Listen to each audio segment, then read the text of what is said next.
Okay,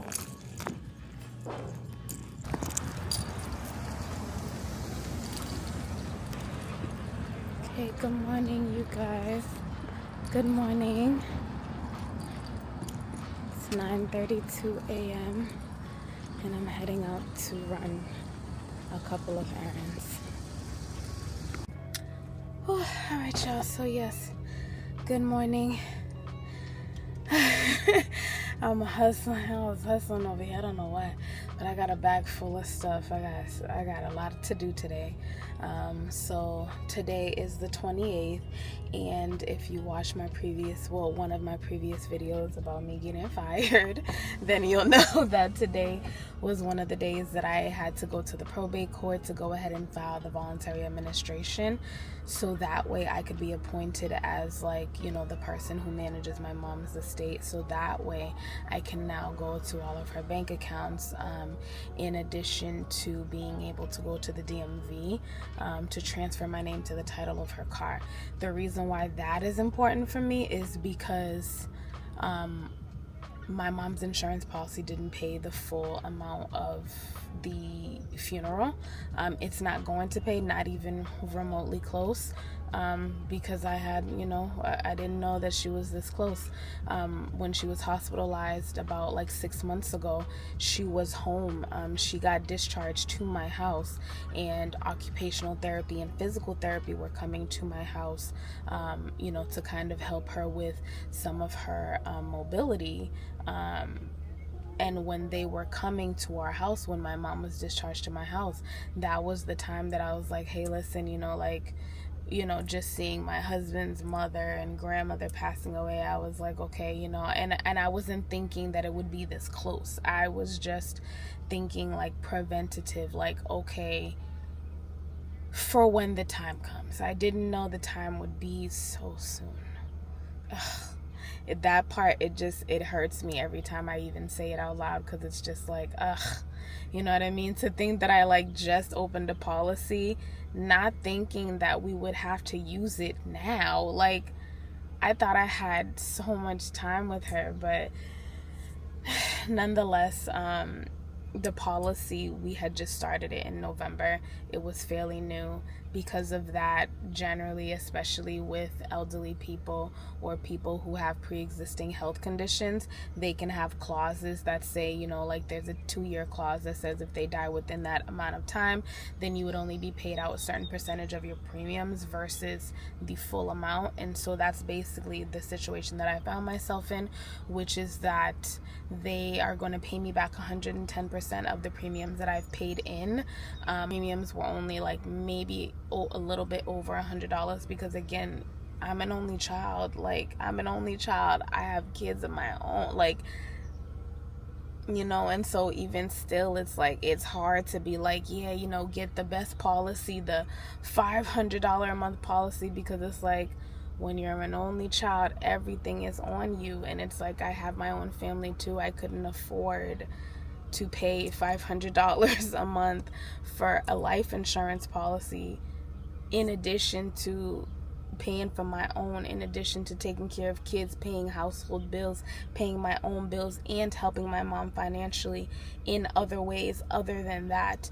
It was a lot for me. And it's when you don't have any siblings on that side to share the responsibility with, it gets to be so much.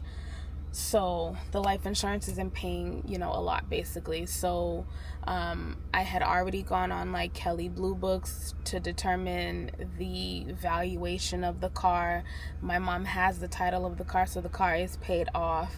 I did also already go on Carvana as well, because so far, the funeral, I'm sorry, listen, at this point, this video might also be just for my future reference too, so that I can go back and look at this someday when I get to be an old lady and see everything that I did. And yeah, it was difficult, and I'm speaking my truth so that later on in life I can maybe come back and reference this. But yeah, the funeral was $12,000. That's not including the headstone. That was for the service and everything, and that I'm paying right now. Before the funeral, I gave them like I think it was $2,500 down as a deposit. We did the service. The week of the funeral, I gave them another $2,000. The week after that, I think I gave them like another $1,000. So right now my balance is about like $5,900. I'm gonna go cash my IRS check right now so that I can take some of that and give to the funeral home as a payment, and then the balance I am gonna pay with the sale of the car. And even still, it's like I still have to find a way to pay for a headstone, but you know, I'm just trying to take one things at a time, because it's tough. Like, it's really tough when you're an only child. It's really hard, y'all, because everything falls on your everything. So so there's a lot that I have to do. So that's really what I'm trying to get settled today. The voluntary administration allows me to be able to go to the DMV, put my name on the title, so that way I can sell it. Hopefully we can finish out the quote with Carvana. Once I get all the paperwork situated, then I can go ahead and schedule the pickup from them. They say that once they come and pick up the car, they hand you the check, or they facilitate like a direct deposit or a wire.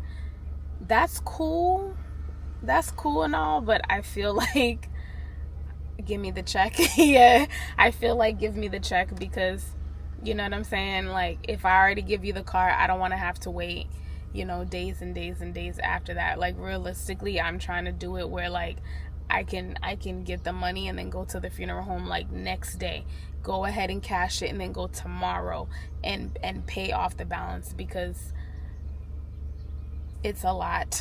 Like, it's a lot. You know what I'm saying? Like, because my kids' summer camp is also like, hey, we need the balance for the summer camp. Hey, payments, immunizations, physicals, we need all of it, the deposit for the summer camp. And it's like, damn, this is a lot. But literally, like, I nap, and I've been still going to the gym, which I feel like has been helping me a lot, because sometimes like I'll get so overwhelmed, but then it's like I try not to think about everything all at once and just try and think about it like in quadrants so that I don't overwhelm myself too much, because it's just like, you know, when other people come and tell you, and it's kind of like, listen, you don't need to come tell me about all this stuff that I have to do. You don't need to tell me about how overwhelmed I must be, unless you're offering help, like coming and you know, I don't even know what to say, because I just feel like even still, I don't know how to feel. Like, I feel like I even feel differently about people, because it's just like, you can tell a lot about people from their commentary. Like, y'all, some of the commentary that I got from people, like, I went to this place one day and the lady was like, yeah, oh, she didn't even say my condolences or sorry. She was like, oh, and so close to Mother's Day too. And I'm just like, yeah, I hadn't even realized that Mother's Day was so close, but thank you so much for highlighting that. Thank you. Thanks. Damn. You know, like, yeah, baby. What I have found is that people lack empathy in today's society.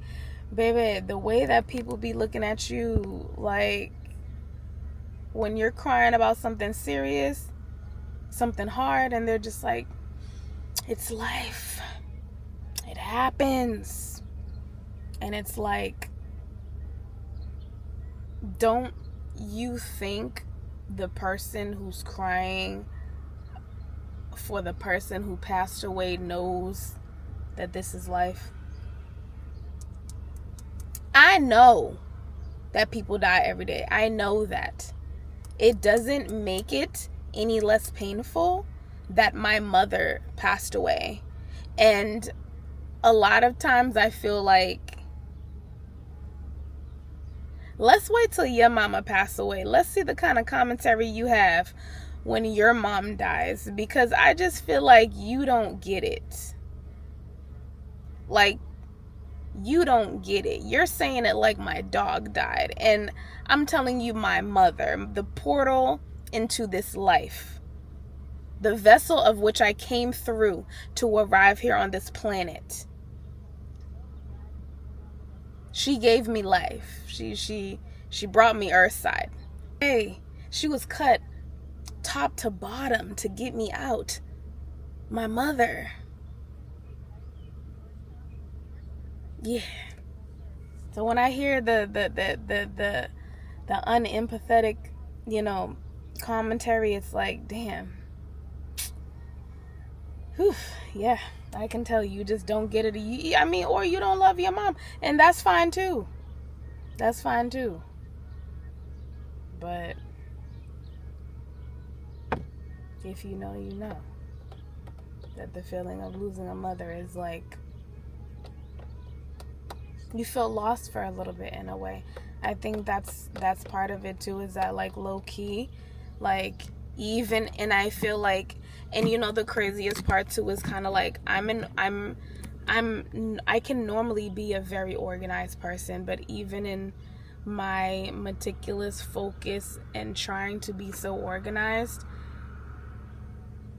the sense of loss, it almost throws you into chaos, and it throws you into like disorganization because you feel lost, because it's kind of like, I don't know, you know what I mean? It's like you want your home to be okay, you know what I mean? It's almost one of those things where it's like, even if you travel, you might travel, out of the country to go and visit Spain, but it's like, that doesn't mean that the minute that you turn your head, you want your house to be blown up and torn apart. You still want to know that when you come home from vacation, that your home is intact and that everything is okay. And that's kind of how I feel about moms. Like, we venture out into the world, we go and we live our lives, but they're home. And we always want home to be intact and to be okay, because no matter how far we go and we travel, we visit, we vacation, home is home. So it's like, it feels like coming home from a vacation and your home is destroyed, and it's like, oh, I don't have a home anymore, you know what I mean? Like, the place that was the safe place is no longer there. And even like, it's a weird feeling, but I'm trying to process like how this feels, and I don't know, but yeah.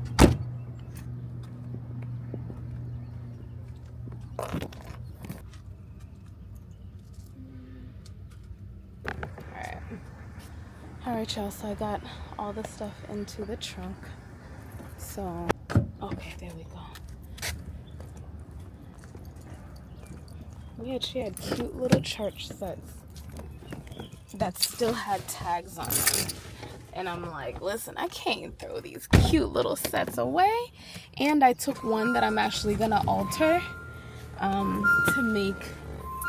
to fit me. So,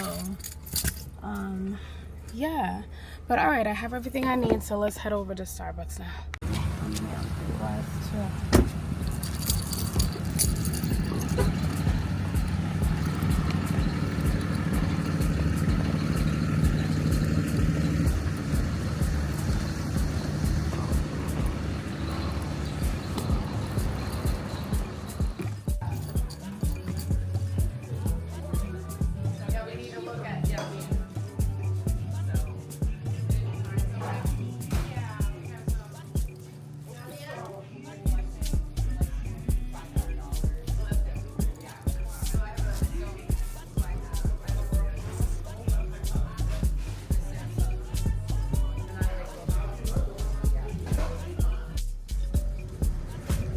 Y'all can tell me if anybody was staring at you, because I know there'll be.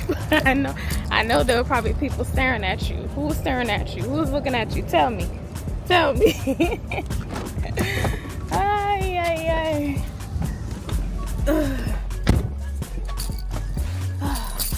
All right, y'all.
Alright, y'all, so I am all done at the probate court.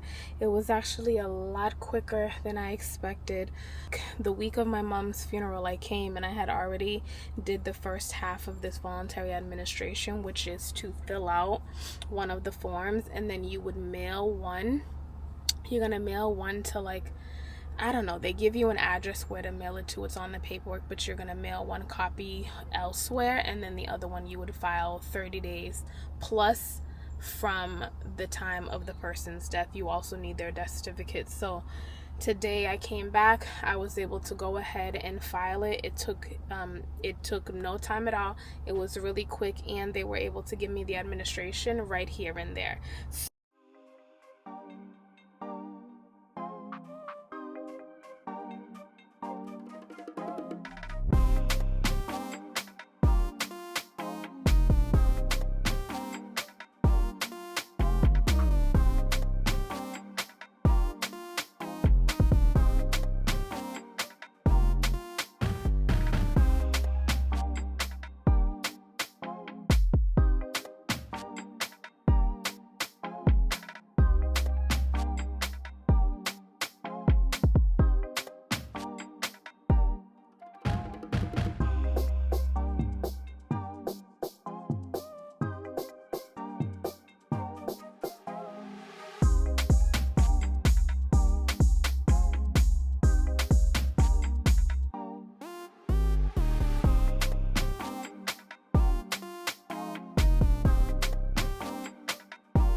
YouTube consider it a small channel. I'm in Jasmine Giselle's Zoom training, so what happens is, and y'all, I'm getting so many great insights already. Subscribers, zero subscribers. So she's hosting a Zoom call. I paid for it, but it's been so insightful so far, you guys. And this is everybody on this training. YouTube is going to say, "Hey, we have a new channel here." In addition to me, we went through intros already, so now we're just talking about like optimization. So she's kind of going through, like, you know, her most important aspects of like going full-time and running a YouTube channel full-time. Okay, so you get 1,000 impressions on your video. That means 1,000 eyes seeing your video come across their home tab. You know, when you're on the YouTube feed and you got all those videos, that's the home page.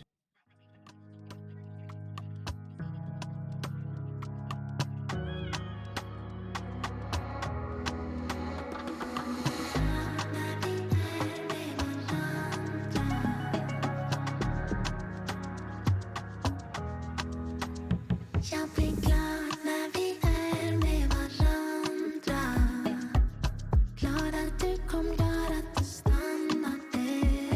Tänk att vi ligger här tillsammans. Glad att du vill, glad att du fastnade. Happy you here no go. Glad att du stannade, stannade. Happy you here no go. Glad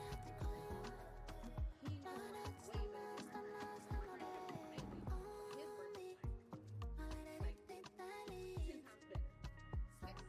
kom.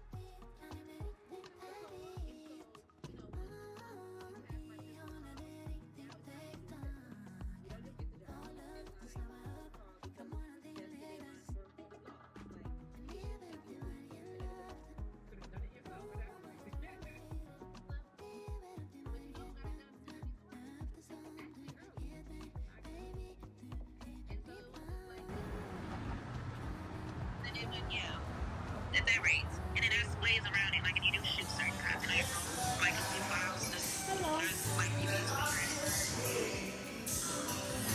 Yeah, cabbage. Thank you.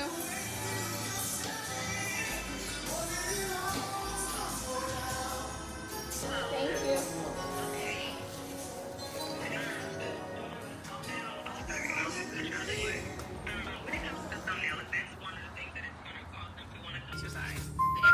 All right, y'all. My aunt just called me back, so I'm gonna head back to my auntie's house for one more.